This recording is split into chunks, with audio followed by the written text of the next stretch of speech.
सतनाम वाहिगुरु जी दा खालसा वाहिगुरु जी दी फतेह। जन्म साखी में आज हम गुरु नानक देव जी की दीपालपुर से आगे की यात्रा के बारे में पढ़ेंगे। गुरु जी दीपालपुर से आगे पाकपटन पहुंचे। वहां पर सूफी फकीर बाबा फरीद जी जो 12वीं सदी में हुए थे, उनका आश्रम था। उन दिनों उनकी गद्दी पर 11वें उत्तराधिकारी शेख ब्रह्मा जी विराजमान थे। गुरु जी ने नगर के चौपाल में भाई मर्दाना जी को कीर्तन शुरू करने के लिए कहा। कीर्तन की मधुरता के कारण बहुत से लोग इकट्ठे हो गए। गुरु जी ने शब्द उच्चारण किया, आप पे पट्टी कलम आप ऊपर लेख भी तू एको कहिए नानका दूजा काहे कू। राग मल्हार अंग 1291। हे प्रभु, तो आप ही पट्टी है, आप ही कलम है, फट्टी के ऊपर सिफत सलाह का लेख भी तू ही है। हे नानक, सिर्फ सलाह करवाने वाला तो केवल परमात्मा है, और कोई कैसे हो सकता है। सिर्फ सलाह का मतलब है परमात्मा की तारीफ के शब्द या बानी। अब पट्टी है फट्टी, जिस पे पहले लोग कलम के साथ लिखते थे। भीड़ को देखकर ब्रह्मा जी का एक मुरीद भी वहां पहुंच जाता है। गुरु जी के कलाम को सुनकर उसको समझने विचारने लगता है कि यह महापुरुष कोई अनुभवी ज्ञानी है।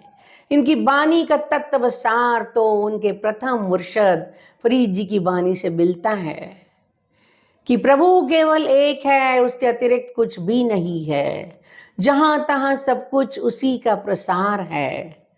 जब वह वापस आश्रम में पहुंचता है तो ये बात शेख ब्रह्मा जी को बताता है कि उनके नगर में कोई पूर्ण पुरुष आए हुए हैं जो कि गाकर अपना कलाम पढ़ते हैं, जिसका भावार्थ अपने मुर्शद फरीद जी के कलाम से मेल खाता है। ये जानकारी पाते ही शेख ब्रह्मा जी रह नहीं पाए। मैं खुद उनका दीदार करने की इच्छा लेकर आश्रम से नगर में पहुंचते हैं।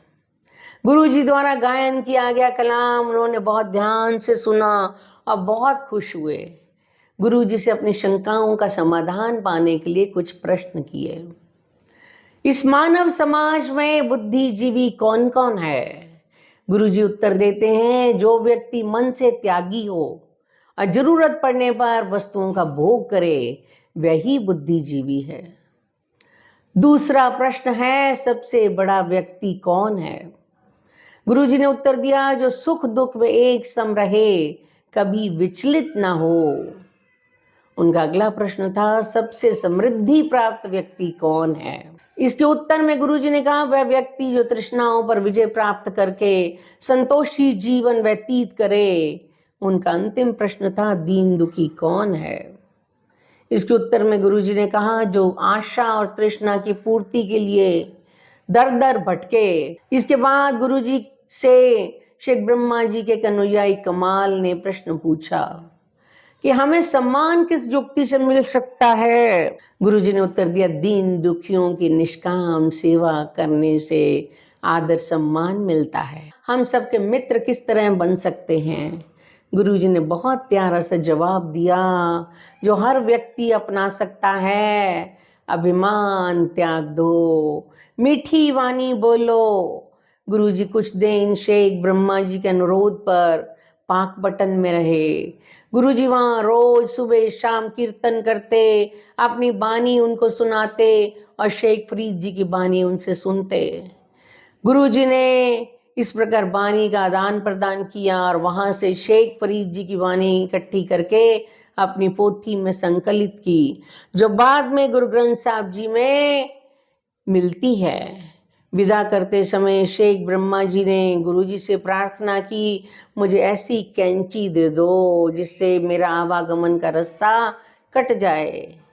इसके उत्तर में गुरु जी ने कहा, सच की कैंची सारे बंधन काट देती है। सच की काती सच सब सार, काट इसकी ऊपर पार। राग रामकली अंग 956। अर्थात अगर प्रभु के नाम की कैंची या छुरी हो और प्रभु के नाम का ही उसमें सारा लोहा भरा हो तो उस छुरी या कैंची की बनावट बहुत सुंदर होती है और उसी से ही आवागमन का चक्कर काटा जा सकता है। गुरुजी पाकपटन से अनूपगढ़ होते हुए बीकानेर पहुंचने लगे। वहां पर उन्होंने नगर के बाहर एक वृक्ष के नीचे डेरा लगा लिया और कीर्तन शुरू कर दिया, जिसको सुनकर जिज्ञासु लोग इकट्ठे होने शुरू हो गए। उन जिज्ञासुओं में कुछ लोग बैरागी भी थे। उन्होंने गुरुजी की वाणी सुनकर अनुभव किया कि ये महापुरुष साधारण संतों की तरह के नहीं हैं। उनकी वाणी जीवन का सार दिखाती है। इन महापुरुषों से आध्यात्मिक ज्ञान मिल सकता है, इसलिए ज्ञान प्राप्ति के लिए उन्होंने निवेदन किया। ये विचार लेकर एक बैरागी ने गुरुजी से प्रश्न किया कि इस मृत्यु लोक में मनुष्य के आने का प्रयोजन क्या है। उत्तर में गुरुजी ने कहा, ये मनुष्य जन्म ही एक ऐसा जन्म है जिसके सफल हो जाने पर आवागमन का चक्कर मिट जाता है। दूसरे वैरागी ने बोला कि यह मनुष्य जन्म किस प्रकार सफल किया जा सकता है और परमेश्वर की प्राप्ति किस विधि से हो सकती है। गुरुजी ने बहुत मधुर शब्दों में जवाब दिया, जब लग शब्द भेद नहीं आया तब लग काल संताए, अनकोदर कर कम्हू न जानसी, एको दर सचियारा, गुरु प्रसाद परम पद पाया, गुरु नानक कहे विचारा। राग भैरव अंग 1126। इसका अर्थ है, प्रभु का नाम ही एकमात्र जीवन सफल करने का साधन है, परंतु आराधना की युक्ति शब्द भेद का ज्ञान होना अति आवश्यक है। शब्द के बल पर ही मनुष्य उस परमात्मा के द्वार पर पहुंचता है, उसकी भटकन खत्म हो जाती है, परंतु ये सब कुछ प्रभु की कृपा से मिलता है। इसका भावार्थ यह है कि प्राणी को प्रत्येक क्षण उस प्रभु के दास बनकर जीवन जीना चाहिए। इस पर बैरागी बोलते हैं, गुरुजी आप ठीक कहते हैं, परंतु यहाँ के निवासी आपसे उल्टी विचारधारा रखते हैं। वे अपने प्रत्येक गांव में गोगा नाम के एक राजपूत फकीर की कब्र बनाकर उसकी पूजा करते हैं। क्या ऐसा करने से किसी फल की प्राप्ति होती है? इसके उत्तर में गुरुजी ने कहा कि किंवदंतियों के अनुसार तो गुग्गा नाम का जो व्यक्ति था, जब जीवित था उसने माता को ही प्रसन्न नहीं किया, क्योंकि उसके मंगेतर को उसके सौतेले भाई विवाह कर ले गए थे और सौतेली माता के श्राप से उसकी मृत्यु हो गई थी। ऐसे व्यक्ति मरने के बाद किसी का क्या संवार सकते हैं, जो खुद जीवन भर सांसारिक झमेलों से परेशान रहते हैं। खैर, बात समझने की है कि सभी सुखों का दाता एक प्रभु है, एक भगवान है, जिसे हम अकाल पुरुष कहते हैं, अर्थात जो अमर है, जो काल से ऊपर है। इसलिए परमात्मा के अलावा किसी और की पूजा नहीं करनी चाहिए।